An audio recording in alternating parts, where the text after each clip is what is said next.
Fitness पूरी है क्योंकि ऑपरेशन सिंदूर ऑन है। जहां तक ड्रोन का सवाल है, ड्रोन ये आपको देखना ये कौन सा वक्त है। ये वक्त जो है हमारा 15 जनवरी और 26 जनवरी के काफी पास का वक्त है। इस वक्त जो होता है आप देखेंगे कि पाकिस्तान थोड़ा सा एक खौफ में रहता है कि कोई ऐसी कार्रवाई ना हो। तो ये जो ड्रोन्स अभी हमने देखे हैं ये बहुत छोटे ड्रोन्स हैं, ये लाइट ऑन करके आते हैं, ये बहुत हाइट पे नहीं जाते हैं और ये बहुत ही कम देखे गए हैं। जैसे 10 के आसपास तकरीबन 6 से 7 देखे गए थे, 11 और 12 तारीख को 2 से 3 देखे गए हैं। तो ये जो ड्रोन थे ये मैं समझता हूं कि डिफेंसिव ड्रोन थे, जो कि ये ऊपर आके देखना चाहते हैं कि हमारे अगेंस्ट कोई कार्रवाई तो नहीं हो रही है।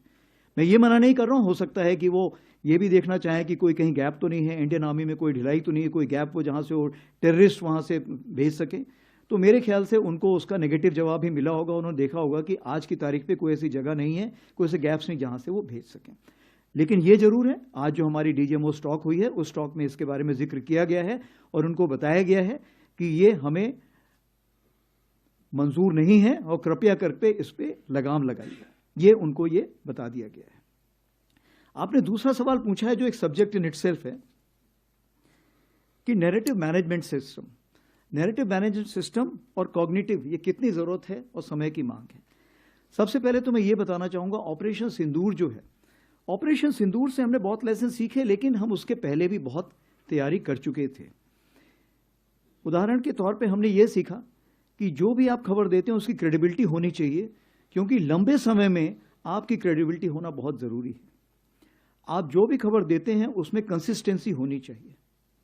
तीसरी चीज ये होनी चाहिए कि किसी भी नैरेटिव मैनेजमेंट डोमेन में या कॉग्निटिव डोमेन में वैक्यूम नहीं होना चाहिए। अगर वैक्यूम नहीं होगा तो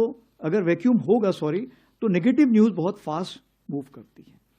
चौथी चीज क्या है कि आप नेगेटिव न्यूज को कितना तूल देते हैं। आपने ये देखना है कि कितनी नेगेटिव न्यूज नहीं आई थी। उदाहरण के तौर पे मैं आपको बताना चाहता हूं कि जब से 22 अप्रैल के बाद से जितने भी हमारे ट्विटर हैंडल थे इंडियन आर्मी के, वो सारे ट्विटर हैंडल जो वेस्टर्न फ्रंट को फेस कर रहे थे वो बंद कर दिए गए थे, ताकि कोई ऐसा ना करे कि वेस्टर्न कमांड ने ये बोला है और जब तक हम वेस्टर्न कमांड से चेक करें तब तक वो न्यूज सब जगह जा चुकी है।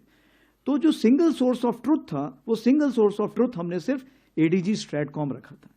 इसीलिए आप देखेंगे कि हम लोगों की क्रेडिबिलिटी बहुत हाई थी।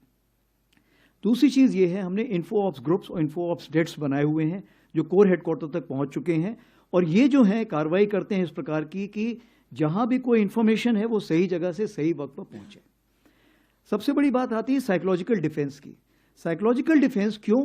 मेरे पास आज की तारीख पे वेटरन्स को मिला के, उनके डिपेंडेंट्स को मिला के 1.3 करोड़ पॉपुलेशन है, यानी 1% पॉपुलेशन तो मेरे पास जिसको मुझे डायरेक्टली रीच करना है। अगर इस पॉपुलेशन को रीच करना है तो मुझे जरूरी है to have a psychological defence division, और इस चीज को मद्देनजर रखते हुए हमने ट्रायल बेसिस पे एक साइकोलॉजिकल डिफेंस डिवीजन बनाई जो कि 24/7 इसको मॉनिटर करती रहती है। क्यों? क्योंकि किसी भी देश में आप ये ऐसा नहीं है कि सिर्फ पाकिस्तान से उभर के चीजें आ रही हैं, हो सकता है टर्की से उभर के आए, हो सकता है और किसी और देश से भी उभर के आए। तो चूंकि उनके टाइमिंग्स अलग है इसलिए 24 घंटे इसको नजर रखनी पड़ती है और उस पर हम कार्रवाई करते हैं। इसमें चूंकि होल ऑफ नेशन अप्रोच होता है, तो जैसे आपको पता है कि एक सेंट्रल सेल बनाया गया था जिसमें हर मिनिस्ट्री के लोग बैठे हुए थे और फेक न्यूज को वो काउंटर कर रहे थे और करेक्ट न्यूज देने की कोशिश कर रहे थे। उसके अलावा ऑफ सिंदूर के टाइम पर हमने डीआईबी के साथ और मैती के साथ मिलके बहुत सारे यूआरएल्स, यूट्यूब चैनल्स और ट्विटर हैंडल्स को ब्लॉक किया था, क्योंकि वो उस टाइम हमारी नेशनल नेसेसिटी थी। और ऑफ कोर्स फेक न्यूज के ऊपर फेक स्टैंपिंग तो हम खुद ही उसी वक्त लगाते थे जैसे हमको पता लगता है। तो मैं आपको यही कहना चाहूंगा, हमारी तैयारी बहुत थी, और अगर आप उस ट्वीट को देखें जिसको हम बोलते हैं जस्टिस सर्व्ड ऑपरेशन सिंदूर, आज की तारीख पे वो 23 मिलियन हिट्स ले चुका है।